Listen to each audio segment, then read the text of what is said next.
Welcome to the Encore Audio Archives YouTube channel. I'm Taper Dave, and this is my channel. I've uploaded hundreds of talks here that I've recorded at meetings in West LA, and I've also recorded conventions starting in 2013. I've got a bunch of those up. And Walt and Mary Murray, the original owners of Encore Audio Archives, started the company in the 80s, and Walt recorded Joe and Charlie's and a bunch of stuff down in Vista, California. My sobriety date is June 20th of 1994. I hope you find something you like, so please like and subscribe to my channel and comment down below. If you want to hear something that I don't have or that you don't see, I'll see that I get it.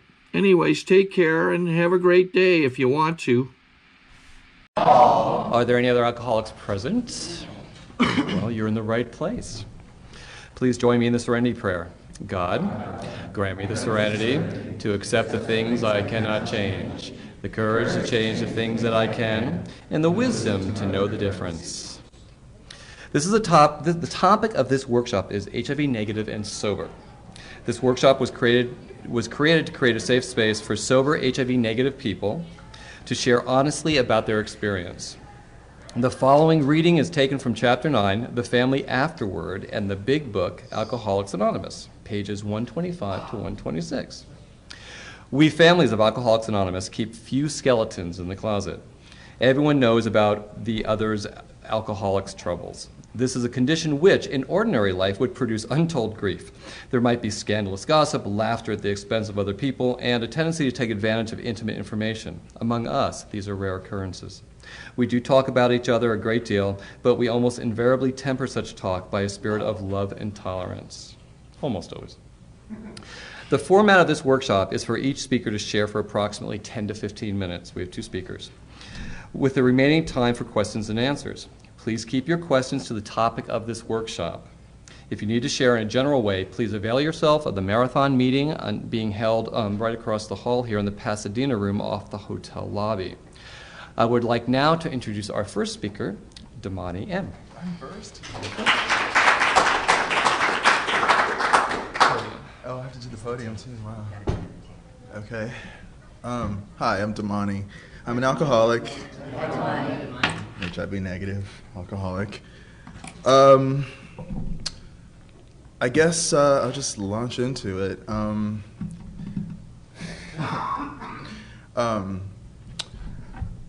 I guess the first time I became aware of, well, the first time I actually even heard the word AIDS, I was 12. And so it just kind of coincided with puberty and discovering sexuality. And, you know, I grew up in a very traditional Southern kind of provincial family. So when I heard AIDS, and then I discovered I was gay, I just assumed that because I was gay, I would be dying from AIDS at some point in my life. So I just kind of partied for a really long time. Just a quick what it was like for me as an alcoholic. I suffer from, you know, the spiritual malady and the physical craving and all that stuff. But like for me, it's all about like my thinking. I was an alcoholic way before I ever took a drink. I'm an alcoholic because of the way I react to things and not because of the things that happen to me. I started drinking in college. I discovered I was gay as I was in my freshman year living in a frat house, which is not a really easy place to be homosexual. So I drank because I equated homosexuality with death, essentially. I just kind of assumed that I wouldn't be around very long. So I drank and I did a lot of drugs and I had a lot of promiscuous sex, and I never took an AIDS test because I didn't want to know, because I just figured I already was because I was gay. Very primal thinking, the way I grew up about like the whole AIDS crisis. Like we weren't really educated. It was just like, you do this, you die. And if you don't do this, you'll go to heaven and Jesus will be with you forever. And I was kind of somewhere in between. Like I wasn't super hardcore, but I wasn't like a Jesus freak either. And so by the time that I became like, I mean, I was sexually active pretty early, but by the time that I was like really consciously like seeking enlightenment from other people. It was always one step closer to death for me. Like, I never really enjoyed like my sexual escapades. Like, I've just now, within the past couple of years, you know, getting sober and stuff, like, have just like enjoyed having sex. Like, I've just now started to learn like how to like think that like what I'm doing is okay. I took my first AIDS test when I was 27, which is, I think, kind of late, you know? Like, I mean, I was pretty sexually active from the time I was a teenager up until then, and I had never taken an AIDS test because I just was afraid, you know, and I just assumed that, you know, that was my death sentence. And when I tested negative, I was shocked, you know? I mean, I really was surprised, and I didn't know what to do because all of a sudden, like, my whole story was like, I'm gay, I'm gonna die from AIDS, period. And now I had to like rewrite my story, and I had to learn how to live as an HIV negative person, which I don't hear a lot of talk about, especially in the program. No one really talks about like these kinds of issues. I mean, there are a lot of support meetings for people that are positive, and I think that that's great, but I rarely feel like I feel any support from people that are negative, and the experiences that we go through as negative people, or rather I go through as a negative person, there's so much fear attached to all of my decisions when it comes to like dating or like hooking up with somebody. Like, you know, before I found out I was negative, I didn't care. I just did whatever I wanted to do. And then I found out I was negative, and all of a sudden it was like I had to walk on eggshells around my sexuality. And I had to kind of like monitor like who I am as a person. And so once I found out I was negative, I feel like I drank more and did more drugs once I found out I was negative than before. Because now it was like I had lived for so long assuming I was going to be positive, and then I actually wasn't positive. But now it was like I didn't understand like how come I wasn't. Because it wasn't like I was always safe, and it wasn't like I wasn't like doing stuff with people who were positive. It was just like, at this point in my life, it's not in my karma to be positive, for whatever reason. That's not my story right now, you know, and hopefully it will never be. But today, that's not my story, and I just have to accept the fact that I have another voice. So I used drugs, and I drank, and I did everything out of fear. I was chasing death, essentially. And the more I became afraid of becoming positive, the more I would tailor my actions around becoming positive.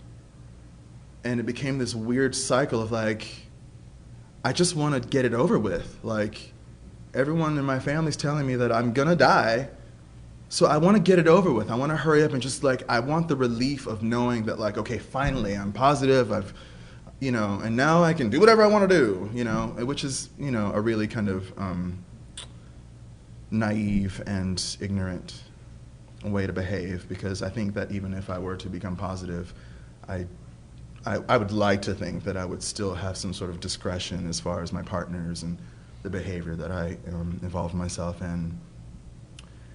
But I gotta tell you, it's really hard for me to, to connect with people, because I feel like every time I meet a guy that I'm like, you know, not only attracted to physically and intellectually and emotionally and spiritually and artistically, you know, he's positive. And so I have to like make this whole list of like criteria in my head, like, okay, he's positive, I'm negative, so there's got to be this and this and this and this and this and this and this. And I remember the first time I fell in love with a guy who just happened to be positive, and I didn't care. You know, like, he was an awesome person, and I didn't really, like, I'm hypoglycemic, and I'm not comparing the two, but to me it was as casual as that, because I loved him.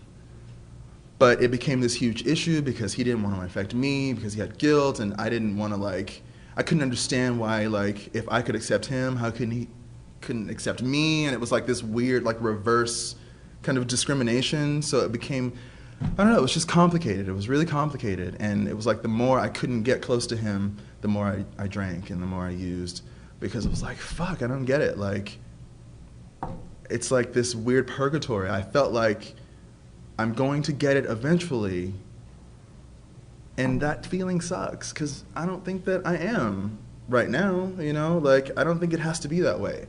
I don't think that just because I'm negative and a lot of people are positive, it doesn't mean that, like, I'm going to be positive one day. It doesn't mean that, like, I couldn't be in a relationship with someone who's positive and stay negative, you know? But there's all this, like, heaviness attached to, like, sex. I mean, every time, like, I would shake hands with somebody, I'd go get tested, you know? Every time I would, like, you know, swallow some guy's load, I'd be like, oh, fuck, I'm screwed now. I mean, we're talking candidly, right? Like, you know. I mean, I don't know about you, but, like, I like guys. So, you know, I got no problem with that.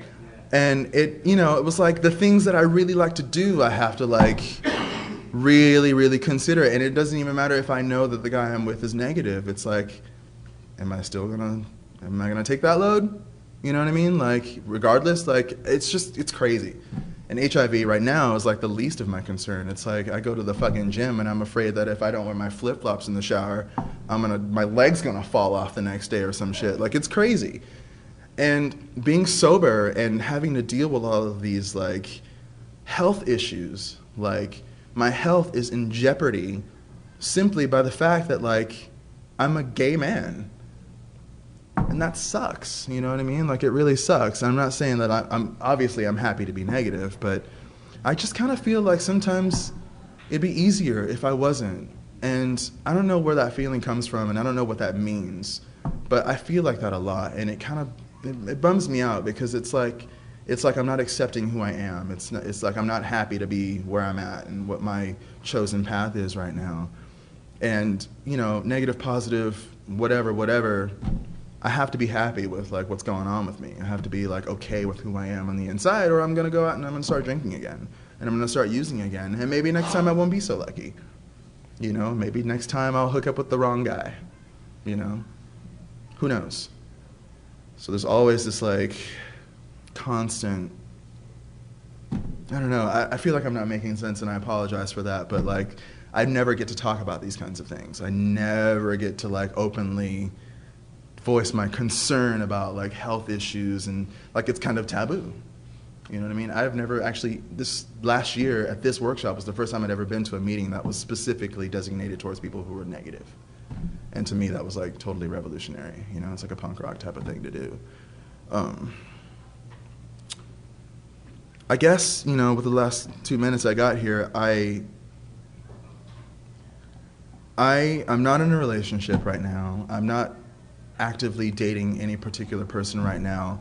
I'm at a point where I'm learning to, like, be okay with being gay and being negative and not freaking out that because I, like, made out with somebody that I'm gonna, like, whatever.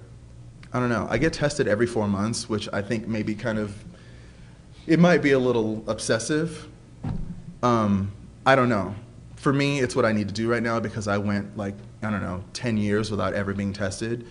And I'm always afraid that in the back of my head, like, you know, they say you can't get HIV like this, and you can't get it like this, and you can't get it from this. But, like, the way I look at it is, like, I don't know how you can fucking get it. I don't pretend to know about, like, I know if I do certain things, there's a greater risk. But I don't know that, like, it's not in my body right now, just hibernating and waiting for, like, that perfect match to strike. You know what I mean? I don't know how that works. So I get tested every 4 months because I want to know. If I, what is seroconvert? Is that what they call it? If I seroconvert, I want to know as soon as possible because I don't want to, like, be involved with someone and, like, put them at risk. And I don't want to put myself at risk. And I just don't want to be, I don't want to be in the dark about where I am with my life. And I don't want to be, I don't want to curtail my freedom. I don't want to, like, be bummed out and freaked out and afraid. And, like, I want to be happy and I want to, like, have sex and I want to, like, be romantic and I want to, like, do things and, you know, explore and I want to live my life, negative, positive, whatever. I want to have a long, fulfilling existence. And I feel like because I'm sober, I get more of an opportunity to do that every day. And also being sober helps me, like, be realistic about my expectations when it comes to romance. You know, I have to make that decision. Like, if I meet someone and he's positive, at this point in my life, I got to tell you, he's not a romantic option for me, because I have too much fear, and that fear is not fair to me, and it's not fair to him, because always in the back of my mind, I'll be thinking, fuck, I brushed my teeth, and now I sucked his cock, and damn, I'm going to get AIDS. I don't want that to be, you know what I mean? So it's like, if I meet someone who's positive, I have to like make the decision. Either you are a prospect or you are not. And right now, for me, it's no. It's, we can be great friends and that's great. But like, I don't know. I hope I've said something of some sort of value. I hope that everyone in this room enjoy your sobriety, enjoy your sexuality. It's a gift. And I'm happy to receive it. Thank you.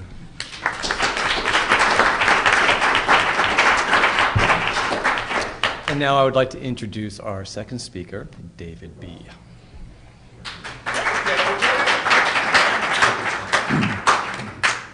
Hi, I'm David B. I'm a HIV negative, alcoholic, sex addict.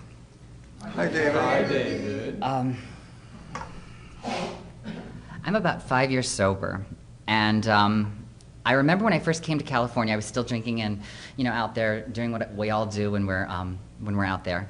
And one of the things I did when I first moved in is I found a really nice guy and I started dating him, and he happened to be positive. And we dated each other for 6 or 8 weeks, and it went really, really well. And in retrospect, he was a really good guy to date. And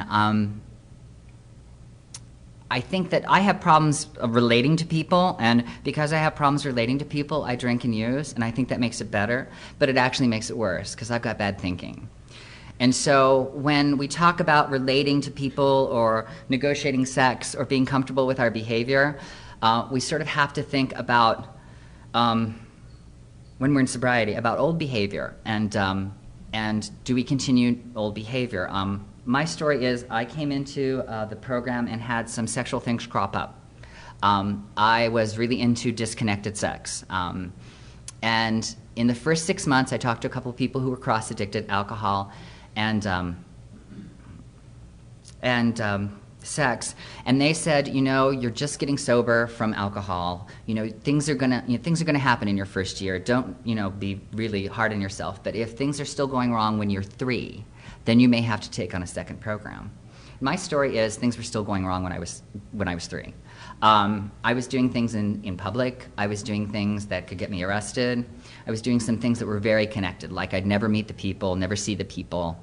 And it was making it easier for me to isolate, and it also made it easier for me to objectify men. That all being said, my story is one of right around the time AIDS became an issue for the gay community, I was shipped off to the Midwest and put in cold storage at a large university that was very sexually negative. To this day, it is the most conservative campus in the country. And when they ask, there's a group called the Princeton Review that goes around and asks college students to rate their experiences at college. And my college is #1 in worst place for alternative lifestyles. So I was shipped off to, you know, Catholic concentration camp. And that's exactly how it felt. And there were only 2 styles of being gay there. One is, I have to be so gay, you know, satellites can see me be gay. Or you were so back in the closet that no one would ever be able to dig you out. They'd never be able to figure it out. And I can't be, just who I am, I know, I can't be that person who hides in the back of the closet. It just never worked for me. And so I became this basically walking billboard for gay life. And I remember one of the first experiences I had there was I went to bed with a guy who was very uncomfortable about going to bed with guys.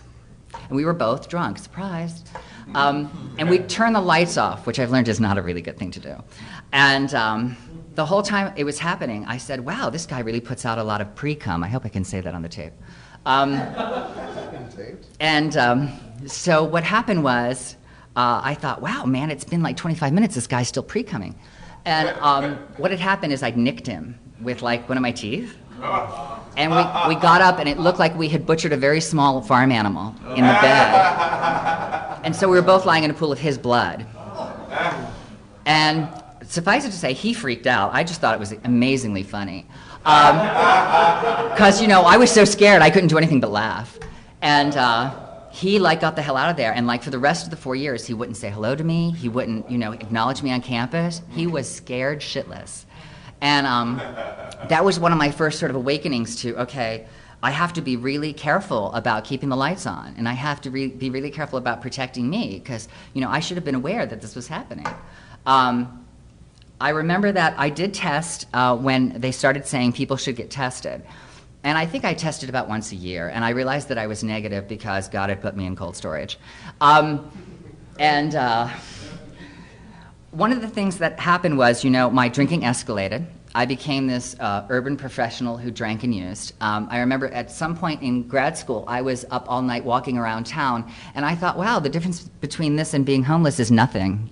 I was up for 2 or 3 nights straight, not going back to my house, but just sort of walking around. And I've had periods like that all the way through my life, and I think it's because I'm really disconnected, and I think it's because I'm not comfortable with my emotions.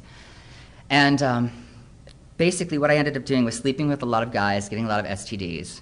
And every time I got an STD, I got crazy, and I went and I tested. And what happened in 1992, which was one of my heavier drinking years, was I came down with something that the doctors couldn't figure out. I don't know whether it was a virus, what it was, but I had a lot of the symptoms that come with HIV. And I went to a very large doctor office sort of in the west side of LA. And one of the doctors said, if only you turned positive, we could explain all of this. And I thought, wow, what an attitude. I can't believe a doctor said that to anybody. I probably drank behind that for a while.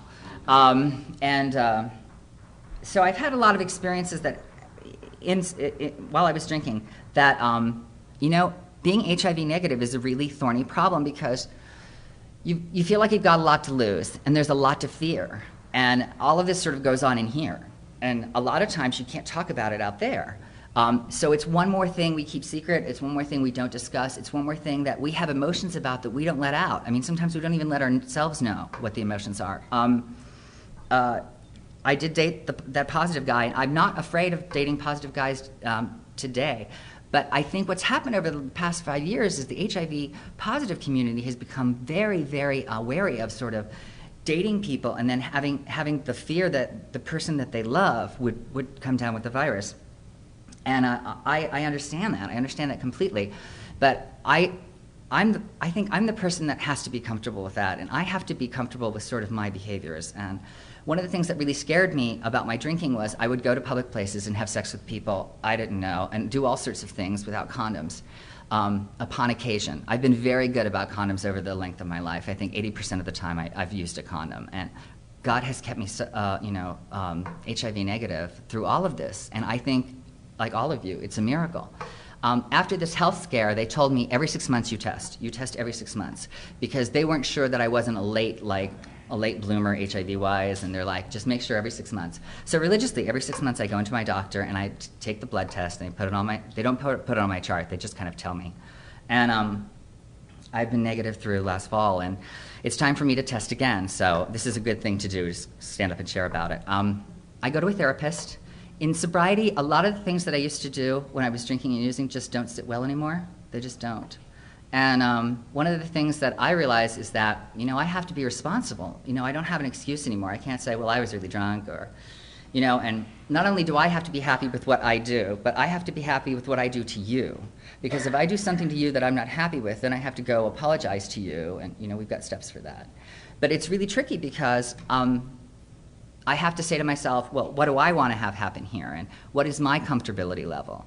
And when I got into the S program, it's really good there. They basically say, you get to design what your sex behavior is going to be, and then you say you're going to stick to it. And if you don't do that, then it's on you, and you've slipped, and you have to come back in then and redefine what you need to do. And to me, that's sort of like the way I've always lived in sex. I think that if you love me, you keep the condom on.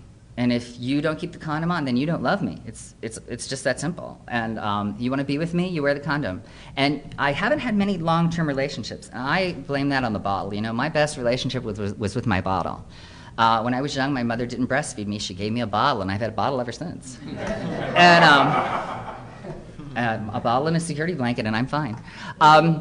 That was my primary relationship. And, a boy in my life, a man in my life would just have gotten between me and the bottle. That was the problem when I was drinking. Now there's really no excuse. But one of the things I'm trying to do is I'm trying to build intimacy, and I do things in my life that help me build intimacy. One of the things I have found is that there is a program through one of the agencies here. They don't have a whole lot of them, but they have a support group for HIV-negative men to discuss their lives. And its goal is to support HIV-negative men to stay negative and to sort of iron out their problems so they don't go act out sexually and change their sero status. And so I participate in that. And when I heard about this seminar last year, I came to this seminar, and what you hear here is opinion. It's opinion, especially in this area, because I kept thinking, it's an outside issue. But then there is a page 69, so you kind of have to iron that out for yourself. But once I kind of, got that this kind of behavior will make us drink and use, so we have to address this kind of behavior and have to make sure that we're comfortable with it, because our self-esteem is going to go up or down depending on how we handle these issues. And when my self-esteem goes up and down, or I don't know where my self-esteem is, I drink and use. That's what I do. And so it's a thorny problem. And I think the more we talk about it, the easier it gets, especially amongst us. And one of the things I've been doing before I came here was I've been going to the Wednesday night HIV positive in sobriety meeting in West Hollywood at 8 p.m. at the West Hollywood Drug and Alcohol Center. And one of the things I've heard there is sort of all the issues around sort of being new and suddenly finding out that you're negative and not knowing how to act because all you've done is bareback your whole life. And other issues. It's just amazing how many issues there are for people who are negative and trying to stay sober. And so that helped me a lot as far as my perspective. And the other thing that's helped me a lot has been my discussion group with the HIV-negative men. I think it's just great to iron out our problems and figure out what's gonna cause us uncomfortability. And through the S program, I've learned certain things in bed that make me uncomfortable with me. And so I try not to do those behaviors. And that makes me feel better about every encounter. And there are some things that I may do that I feel have less risk than most people do, but you think they have a lot of risk and therefore you won't do them. So everyone has to be comfortable. But the goal is to come out of a sexual activity, whatever it is, whether it's someone, your lover, or with someone that you've met that you care for as a buddy. I try to be very connected, I try to be very intimate, and I try to have trust, as much trust as I can in that relationship. But for me, trust is get the condom on. That's basically the bottom line. And we have to have a little bit of perspective in this. Throughout the centuries, people have had sex and it's been dangerous, Mom dies in childbirth all the way through history. And, if this was 100 years ago, you and I would have sex and we'd pass syphilis to each other and it would be a crippling disease for the rest of our lives. So sex has never been a safe adventure. In the 50s, everyone thought it was a safe adventure because they all went off to war and they had penicillin, and so no one got the STDs like they used to. But in point of fact, sex has been a dangerous activity from the word go, and it's been scary from the word go, and people are frightened of sex all the time. We're not different than other people. We're alcoholics. We just make the fear an opportunity to drink and use. And, okay, so I guess I'll wrap it up. I have two other things to say, I think. I totally understand Damani and his share because I read a woman who's a poet called Anne Sexton, and she drank heavily. I'll leave it at that. She drank heavily. And one of the things that she did that makes me think she was an alcoholic, though I don't judge, is, no judging, she wrote a book of poetry called Live or Die. And I thought, wow, what an alcoholic statement. It's so cut and dry. You either decide to live or you decide to die. And that's where this is what we play in this room, and it's because our heads are set up wrong. Like out there in the real world, people are like, oh, I can have a really boring, lovely existence. I'll go to my job, we'll have kids. We don't have that. We have sort of, I'm going to live tonight like I've never lived before. Or we're like, oh my God, I'm going to die. And there's like only two channels. And to To me, that's what it is. And we think, when it comes to sex, we think about, oh, I'm going to really live tonight, and we're going to bareback, or if I do this, then the next morning I'm going to die. We only have 2 channels. And you just have to get out of that mode, because there's a lot of gray area in there. And what you really have to do is build trust and intimacy. And if you build trust and intimacy, it's better. It's better. And, decide what's okay for you, and stay in that place. Because the more you stay in that place, and the more you have comfort and self-esteem about what you're doing sexually, the more likely it is that you will stay sober. And, talk with your sponsors. If your sponsors can't help, talk with your friends. If your friends in the program. If your friends in the program can't help, come to the S people. The S people are happy to talk about sex. We're not shy. And if you want to come to the HIV negative meeting on Wednesdays in West Hollywood, it's a really great place to find out more about these issues. And it's a great sort of additional meeting. You don't have to come every time, but it's a great additional meeting when things crop up, like you do have a seronegative partner or something along those lines. And there's very little support in Los Angeles for negative people, and I just think you take support wherever you can find it. So if you can come, that would be really great, because we need support, and also, we're there as a resource. So thanks.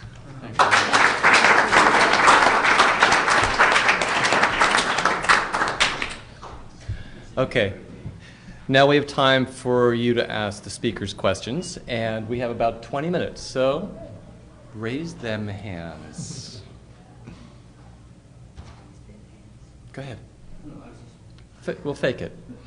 I'm Bill Coffey. Hey, Bill. Hello. I'm an alcoholic. I want to say addict. I'm negative and have been for a long time, and there's no reason why I shouldn't. And sometimes it perplexes me. Really perplexes me. I didn't believe that I was until I made my doctor send the cells, all with that matter, and had them photographed in an electron microscope. I think to make sure that I was negative. But if I have a question, it's very often why. Because I engaged right at the time that I got sober, people started dying. They started dying the same time I got sober. There was literature about some tests done in England stated that some people from Northern European extraction seem to have a natural gene that makes you immune to it. So why haven't I gone out and gone crazy? I'm still afraid. I'm afraid of bringing home to my lover. Really am. And even though we have an open relationship, we have done several times. But I'm still perplexed. The question is, I can't answer it anyway.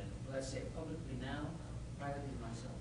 Why have so many people gone, so many friends gone, so many people that I work with gone, and I'm still here.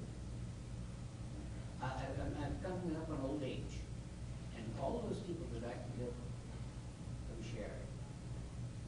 But I want to share. I always ask. The question is why? I can't understand it.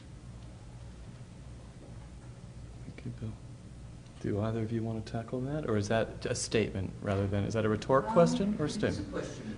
Okay. Because I would like some input in it. Great. I can't sort it out. I have some thoughts on this. I think there's a lot of survivor guilt tied up with being negative. And it's because, the people in front of me, age-wise, I'm 43, I'm happy to tell you.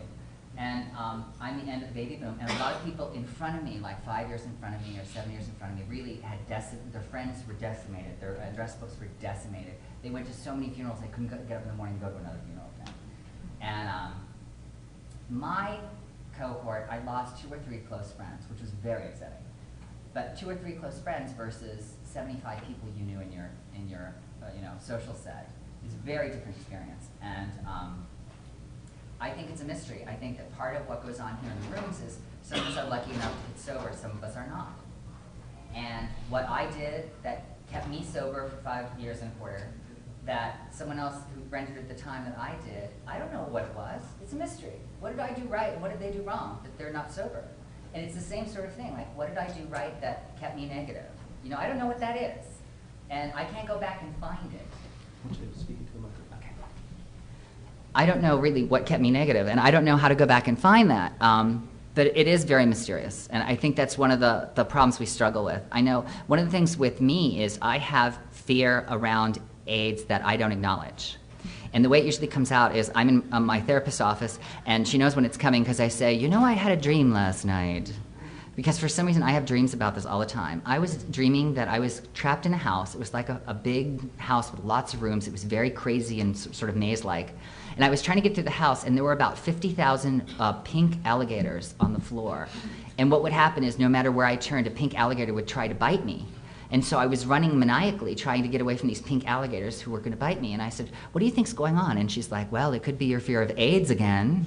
And I constantly have these dreams. I have these dreams. I'm going to go into a really dark house, and I'm walking up the stairwell, and there's something underneath the porch that's growling at me, and it sounds like a lion. And she goes, it's your AIDS dream again. And that's just how it comes out with me. It comes out in my dreams. But I know it's there. And, I've got to acknowledge that. But, I'm a sex addict too, so I kind of throw everything in the wind and go, oh my God, sex! So I've got to, in sobriety, I have to make decisions about sex, and I have to figure out what I'm comfortable with and stay there. Because if I get outside of that, then I know that I'm in that area where I could drink and use just because I'm not helping my self-esteem. I'm not doing what I think I should do. And it's really about your own personal morality. I think anyone who tries to put their morality on you it's a bad deal. Never accept anyone else's morality, but accept your own and figure out what that is. And I think we live with a lot of gray areas here. I have a friend in the program who recently had his doctor come to him and say, well, it's about your test. Sorry to interrupt your viewing. Taper Dave here. Just wanted to take a second to ask you to like and subscribe to my channel. Let me know if you like what you're listening. I've got some very good talks here, and this one's a great one. Just curious, do you think this is better than Zoom? Tell me what you think. And he said, what about my test? And the doctor said, well, we can't quite figure out whether you're negative or you're positive. But we're going to take 2 more blood samples and send them to, and I think they sent them to another continent. I think they went to Germany. Portugal, somewhere. And I haven't heard how this turned out, and now it reminds me that I've got to go do that. But again, the world is not cut and dry. We're not all negative and positive here. There are some people who are uncomfortably in the middle, and I think that's the worst thing. Like, he was in limbo. I think that's like limbo. He was that way for 6 weeks, and he didn't drink or use. And I thought, the program works. That's a real positive show to me that the program works, because if I were him, I wouldn't have fingers left, because I would have bitten my nails down to about the 3rd knuckle. Yeah. So, it's a complete mystery, and I think you brought it up really well, because I thought that was one of the things that we needed to talk about in here, that, it's a lottery. It's a lottery. Why did you win sobriety and someone else is not here anymore? Why are you still alive and someone else, has died? It's life. Life is a lottery, and this is one of the lotteries that you don't understand why you won it if it's winning. And we're just different. We just happen to be negative. Hi, I'm Corey. I'm an addict. Hey, Corey.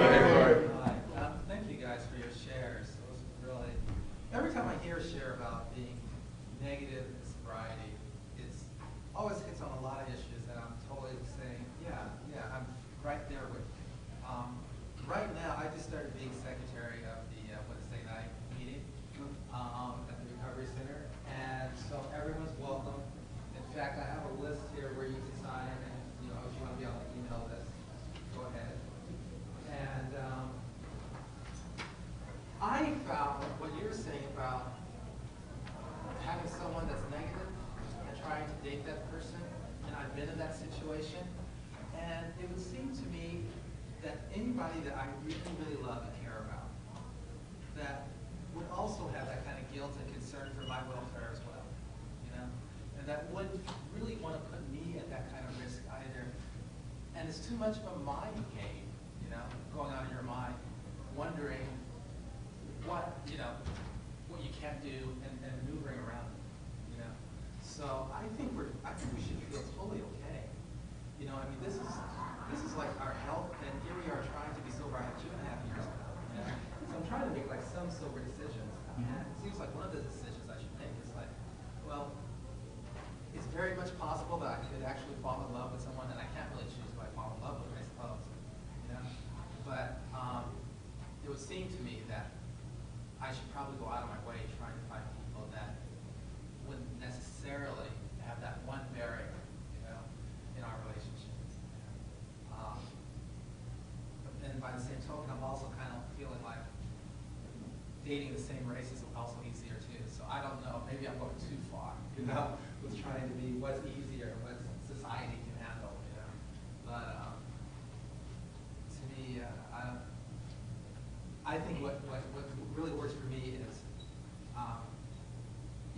just really doing stuff that I feel comfortable with, and not feeling like I have to prove something to somebody else. That how egalitarian I am. That's pointless. Never really prove that to the world. But I want to offer something just real quick about what you said about, and again, this is my opinion completely. For one thing, I'd like to be in my post-adolescent idealistic phase where I think that you just fall in love and there's no choice and it just happens, and I disagree. I think that you can choose who you fall in love with. That's my opinion. I feel like if I meet someone who's positive and knowing that I have all of this fear and all these issues around positivity, I can choose not to let my mind go there. And maybe that's because I'm a great alcoholic, but I'm really good at compartmentalizing. And I've been, separate quarters of my life, like people go here and people go here. And so I just feel like, like David was saying, like you have to decide what's comfortable for you. If dating someone that is within your race is comfortable for you, and you feel like that's less of an issue, then that's what you go for. For me, it's quite the opposite, It's the total opposite for me, but that's just my experience because I have a lot of, like shaming and ridicule issues from my experience in the Black community and in my family. So for me, it's easier to date people outside my race because I feel like I don't have to put up with that bullshit from my perspective. You know what I mean? Like, I don't have to be street, or I don't have to be the hairdresser. I can just be Damani. You know what I mean? So when it comes to like positive or negative, it's just like, look, I know I have all this fear, and until I make peace with that, then I'm not gonna bring someone else into my bullshit. It's not about like, oh my God, he's positive, I don't wanna be positive. It's like, oh my God, I'm so afraid of being positive. I don't wanna ruin my experience with this human being who is surviving in the world as a positive person with my fear. We can be friends. I can choose to be friends with him. You know what I mean? So I think that you do have a choice in everything. I want to address that too, just briefly. It's about rigorous honesty, I think, in this department. You got to be rigorously honest with yourself and with the other person. And one of the things that happened to me while I was dating recently is, I was on Match.com, and he emailed me like the minute we decided we were going to get together, and he said, oh, I want you to know right up front that I'm HIV positive. And I emailed him back, and I said, it's kind of early to talk about this, because we haven't met each other yet. But here's the way I think about HIV, dating HIV positive people. If I like you, then we'll discuss it. If I don't like you, then we're not going to discuss it. It's like, let's not put the cart before the horse.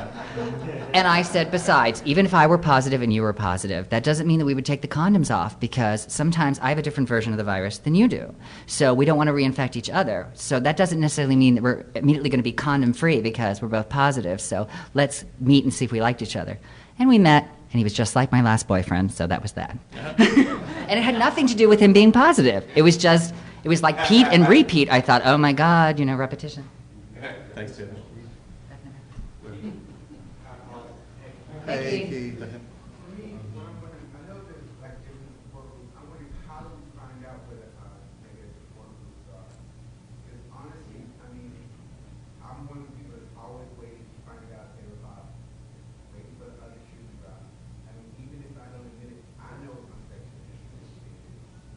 And I guess a lot of people are thought off about it. A lot of people still think I'm positive, which is out of my control. And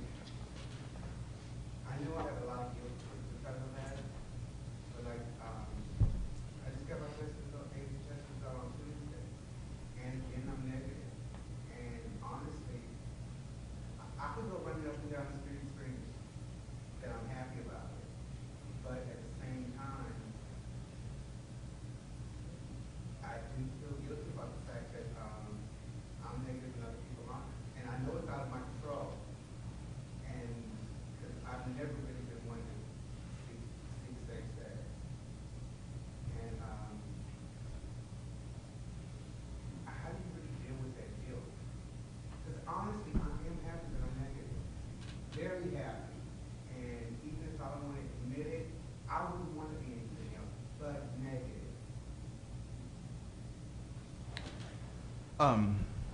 As far as dealing with the guilt, my whole theory about guilt is that it's really just a severe form of empathy. And I know what you're talking about because I've had friends even recently that like knew I was waiting for my test results. I got my last one back on Tuesday, and you know, one of my neighbors who's positive, you know, was like, "So did you get your test result?" And I was like, "Yeah." And he's like, "So?" And I was like, "I'm negative." And I kind of was like, I felt bad telling him that. But it's not like I felt like he deserved it and I didn't, or I deserved to be negative. Or, like, it wasn't about that. It was about that, like, I understand how fragile our lives are and how sensitive this issue is. And so my guilt comes from knowing that, like, it's actually like, it's a release of fear. It's like the guilt comes from knowing that there are very real reasons why I shouldn't be negative. That's where my guilt comes from. You know what I mean? Because, like, I know that when I was in Europe, you know what I mean? Like, I was doing all kinds of shit without condoms. So that's where my guilt comes from, knowing that, like, I, by all definitions, shouldn't be negative. But, you know, it's that guilt that's going to, like, drive me insane. And eventually, maybe I wouldn't be negative because of it, you know? So I think that when you're having that guilt, just let it go and be happy that you're negative. You know what I mean? Your friends that are positive are happy that you're negative because they don't want you to go what they're going through. If they're your friends, you know. Don't be ashamed of, like, your status. It's my opinion. Yeah. Michael, alcoholic. Hey, Michael. And I'm also an HIV positive, and I'm here to support all you guys that are negative. I work in the field of, I'm an HIV test counselor, and I just wanted to put this out there for you guys. You know, there's a lot of unresolved questions that you guys have. And when you're there getting tested, use that time to ask the counselors those questions that you think you've never asked anybody. That's what we're there for, okay? Because we have, knowledge is empowerment, okay? And that's all I have to say. Thank you. My name's Carlos. I'm a member of the Aala program, grateful member.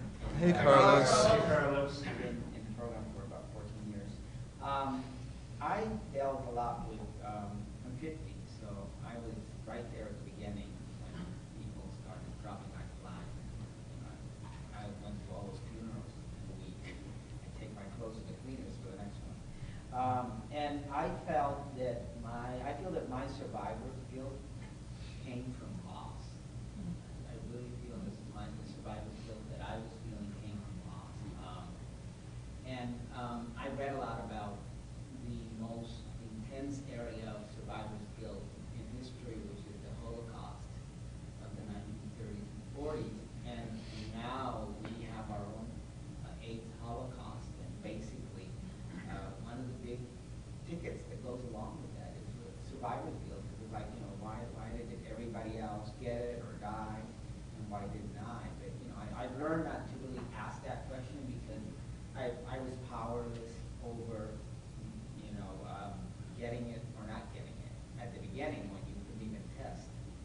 So I just, what I do in order to counteract that and what got me through it, and I rarely feel that guilt anymore, is I do a lot of volunteer work. And I do a lot of service in the HIV/AIDS community. And I do a lot of creative work.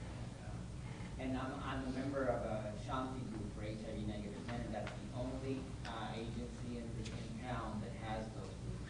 You might want to call them. They start new ones when they don't have, the ones we have now are filled. And it's the best program that I've ever been to. I know we're a room full of men who are HIV negative and who want that information, even though it's beyond the program today. But definitely guilt. I dealt with guilt by getting into the trenches. I chose to just get into the trenches. And at one point, the only thing that kept me different from people that had AIDS was the virus.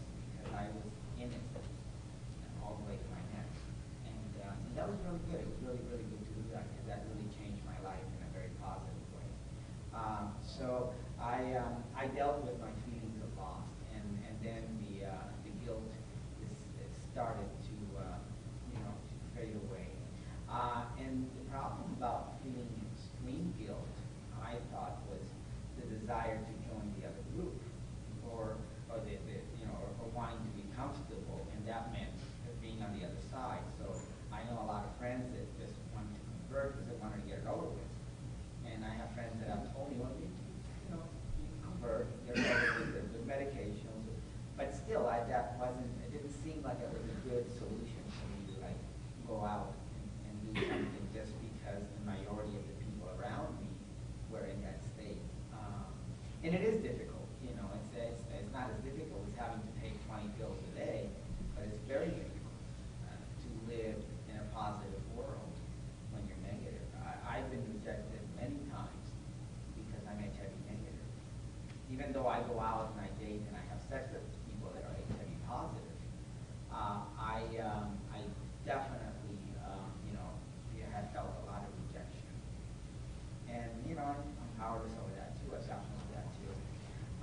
But I think guilt, which we all feel it when we're living in a positive world, it comes from the emotion of loss. And I've dealt with loss. That's how I got through my feeling of loss. Thank you. I just want to say one really quick thing.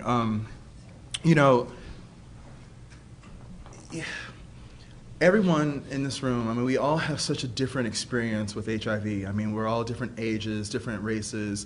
Like, I have a lot of friends that, are, just becoming, adults that, HIV is really not a big deal to them because they know that, if they get it, they'll just go get the cocktails and the pills. And, and then you have people that, I'm 31. The first time I ever heard, the word AIDS was literally when Rock Hudson died. That was when it became the big thing. So I'm from the just say no, don't have sex, don't do drugs, which when I got into college made me want to do all of the things my parents told me not to do.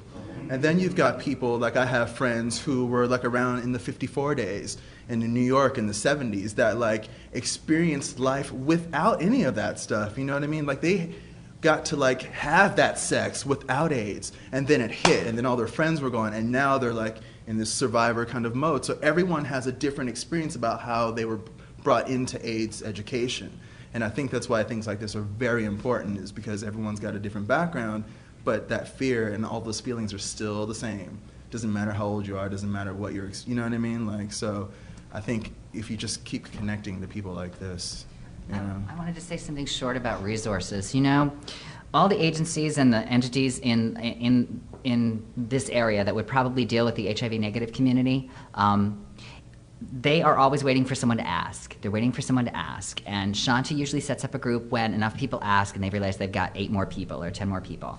The center doesn't do that much along these lines, I don't think, but they have lots of discussion groups. So if you call the center, they're likely to step one up just because they've got the rooms and they know that they can do that. The other thing is, West Hollywood. I don't know what West Hollywood's stance is on that, but we're hearing a lot of different things about West Hollywood city funding and blah, blah, blah right now. So if you live in the city of West Hollywood and you want to call City Hall and tell them that they need to provide something along these lines, that might be good for them to hear. Okay? Thanks. All right, thank you very much. That's all the time we have. I think we got a great talk going on here. Thanks for watching the channel. Taper Dave here. Just curious, do you think this is better than Zoom? Okay, this is how I prepare my drone for launching. I like to do it inside the cab of my truck so I'm not standing outside in the weather. To install the joysticks for control, up and down, right and left, powered on. I have an Android phone that I use to connect it to the drone with, and it's actually controlled through the iPhone, through an app. Oops, wrong way. It's actually controlled through the iPhone, or through this Android phone, through the app. It's actually controlled through the Android phone, through an app, and you connect it through this short connection right here.